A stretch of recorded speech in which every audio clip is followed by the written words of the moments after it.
Hey guys, welcome back to another video. Today we're going to be going over the final official 2024 presidential election results. Not only the general election, but also the Senate races as well as the House of Representatives and even the governor's map as well for the last and final time. We have the final results officially in, and no more updates will happen, although the House is still counting.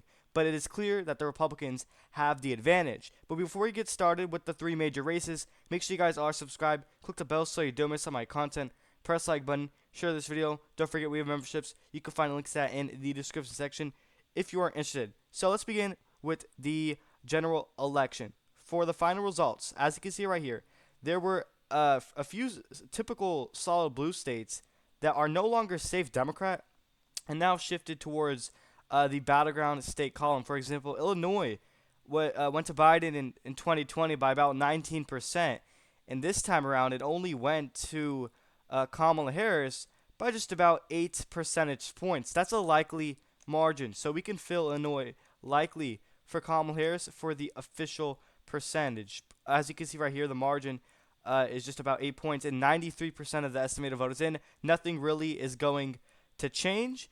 And then also New York as well. Went to Biden by 23% last time, and it saw a big swing shift towards the right in favor of Donald Trump this time around. He won it, Kamala won it by about 10 percentage points. That's also going to be considered a likely margin. And then another typical solid blue state, now not even likely, by the way, lean in New Jersey. It's not likely for Kamala. It's actually lean. So she only won this state by about 5 percentage points or so, and that is not good news for her considering Biden just won it 4 years ago by about 16 percentage points. That's a shift of roughly 10 percentage points to the right in favor of the former president. So New Jersey being lean is not good news for Democrats in future elections like 2028 or maybe even the 2026 midterms as well.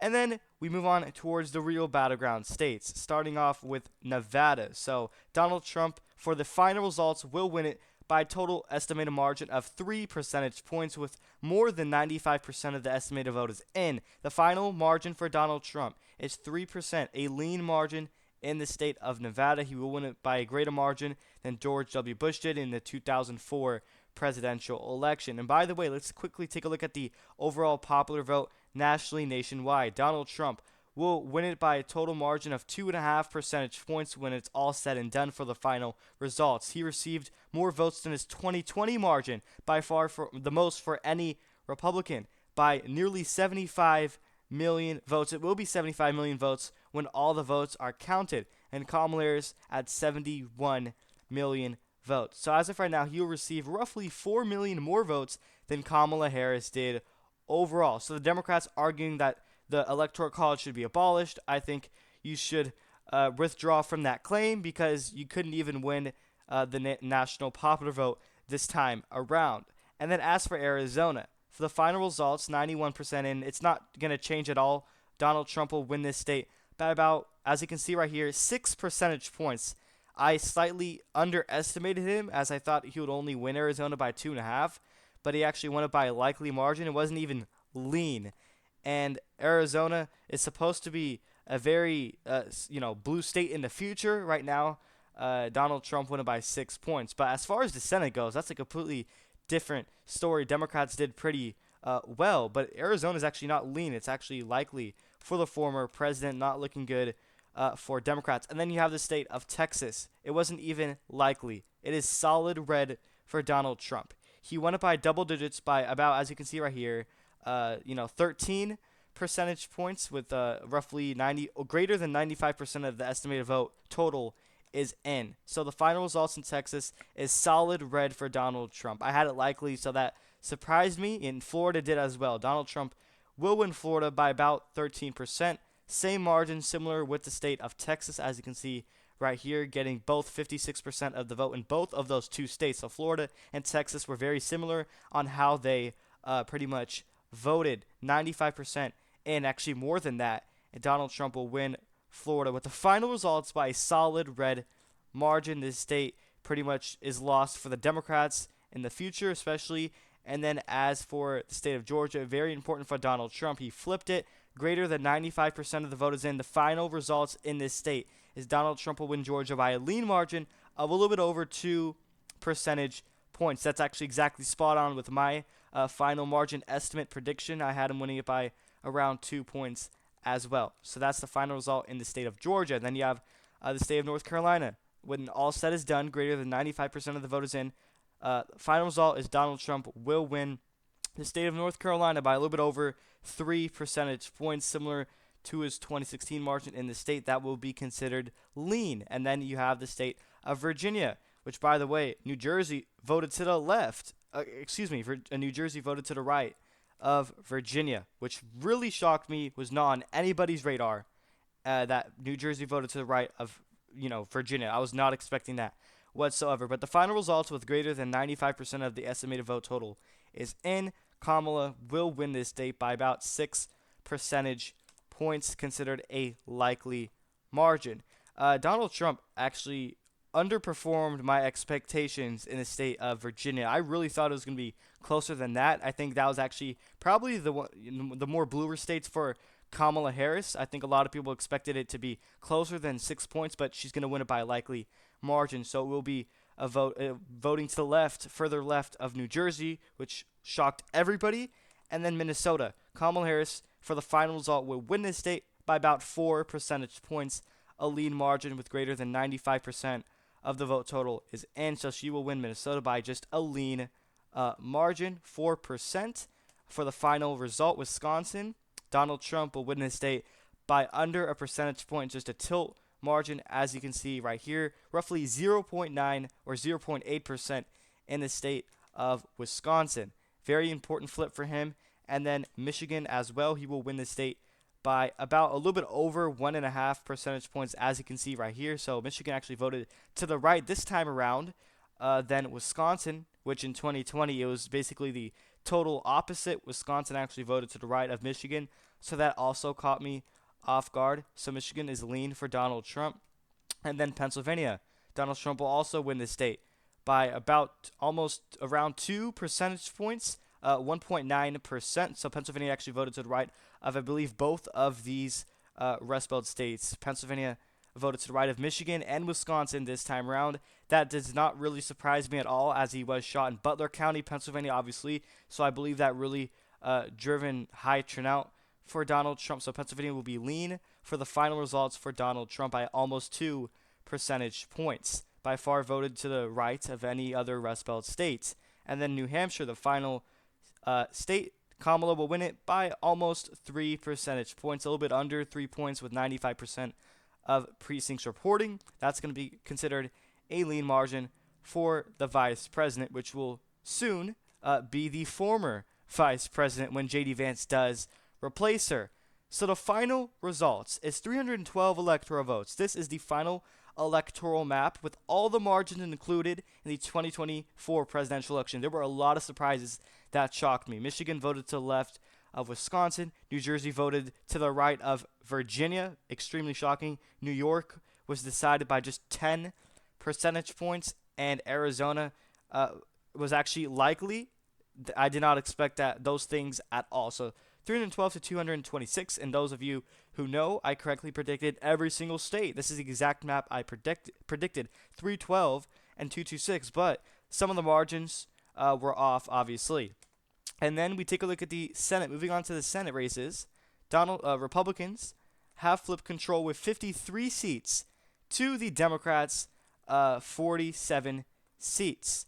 Let's start off with the Senate swing state of Nevada, in which Jackie Rosen has defeated Republican challenger Samuel Brown with greater than 95% of the estimated voters in by over 1 percentage points. That will be considered a lean margin for the incumbent Democrat Jackie Rosen. And then you have the state of Montana, in which Tim Sheehy defeated incumbent Democratic Senator John Tester by about almost 8 percentage points. That's considered a likely margin. So Montana is likely for the Republicans for the Senate. And then you have the state of Arizona, which Ruben Gallego has defeated Carrie Lake. She is a terrible candidate by almost 2 percentage points, with 90% of the estimated voters in. So the final result in Arizona's Senate race will be lean Democrat for Ruben Gallego. And then you have the state of Texas, which will be likely for Ted Cruz. He won by 8.5 percentage points, almost 9%, as you can see right here, defeating Colin Allred with 53% of the votes, as you can see right here. And then Nebraska, which was set to be very surprisingly close. It ended up not being that close. Deb Fischer won by a likely margin, defeating independent Dan Osborne by roughly 8 percentage points, a likely margin, as you can see right here. Nebraska's likely for the GOP.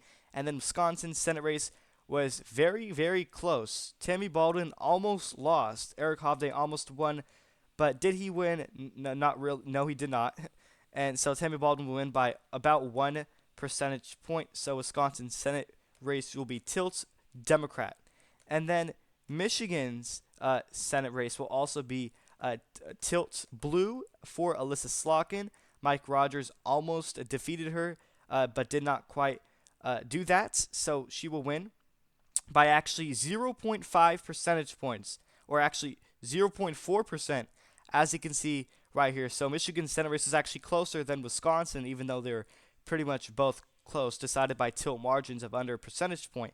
And then you have the state of Pennsylvania, which David McCormick unexpectedly defeated the incumbent Senator Bob Casey, which I predicted Bob Casey would win by 2 percentage points. He actually lost, as you can see right here, by 0.5 percentage points is the margin. With greater than 95% of the estimated vote is in, David McCormick has officially defeated an unseated Bob Casey, probably one of the most surprises of the Senate. So, which will give Republicans 53 seats to the Democrats 47 Senate seats with a majority trifecta with the House, which has not been called yet, but it looks like Republicans should be able to win that. We'll get to that later. So Pennsylvania will be tilt Republican for the final official projection results in the Senate. And then the last and final state will be Ohio, in which Bernie Moreno has defeated Sherrod Brown by about 4 percentage points. That's considered a lean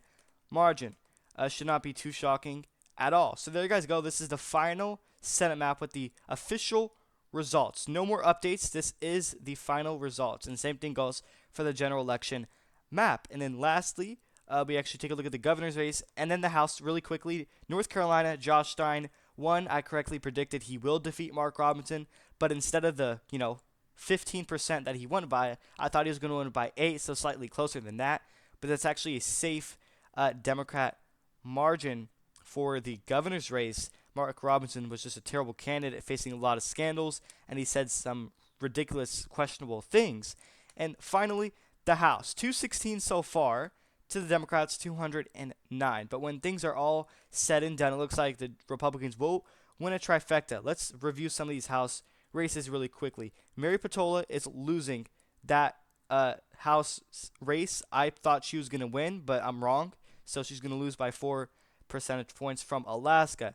And there's a lot of outstanding races that have not been called yet, very important, that could decide who wins the House in California, Arizona as well. So California's 13th congressional district, John Duarte, is leading by 2.5 percentage points over Democrat Adam Gray. It looks like if he does hang on, which it's not for sure, it's not guaranteed because there's still 62% of the vote and roughly 38% outstanding, then Republicans will win the House. But anything can happen.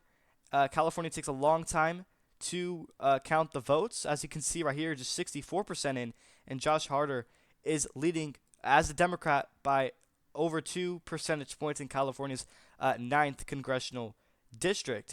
And then California's 27th congressional district, the Democrat is leading over Mike Garcia, the Republican, by almost 2 percentage points. So those are very important House races in California to keep an eye on. And then California's 41st congressional district, the Republican Ken Calvert is up over Will Rollins, the Democrat, by about 3 percentage points. And then a very important one in Arizona's 6th congressional district, the Republican is on top, as you can see right here, by 0.6%. So when these get called and everything's official and said and done with the final results, Republicans should be able to take back the House with a very narrow majority of around 219 to maybe 220 or 221. official House seats. Now, my final prediction was 219 for the GOP to Democrats 216. We'll see if I'm right. They'll need 218 for a majority, so Republicans at this point in time is just 2 away. They are closer from winning the House once again because they did in 2022. So as of right now, the final results are that Republicans will win in a trifecta: the House, the general election, the Senate as well, giving Donald Trump full control on top of the Supreme Court as well on his agenda and what he wants to implement when he takes office on January 20th. So that's pretty much it. Let me know what you think on the final results of these 3 major races. This is the final general election map. This is the final Senate map, as you can see right here. One last final reminder to subscribe, click the bell so you don't miss all my content. Press the like button, share this video. Don't forget we have memberships. You can find links to that in the description section if you're interested. So 53 to 47 seats for the Senate. Actually more than I projected because I thought Republicans would take 52 seats, but they actually get 1 more. That comes from the state of Pennsylvania. And a lot of some races were actually closer than I thought, like Wisconsin, Michigan as well. That's pretty much it. Thank you everyone for watching.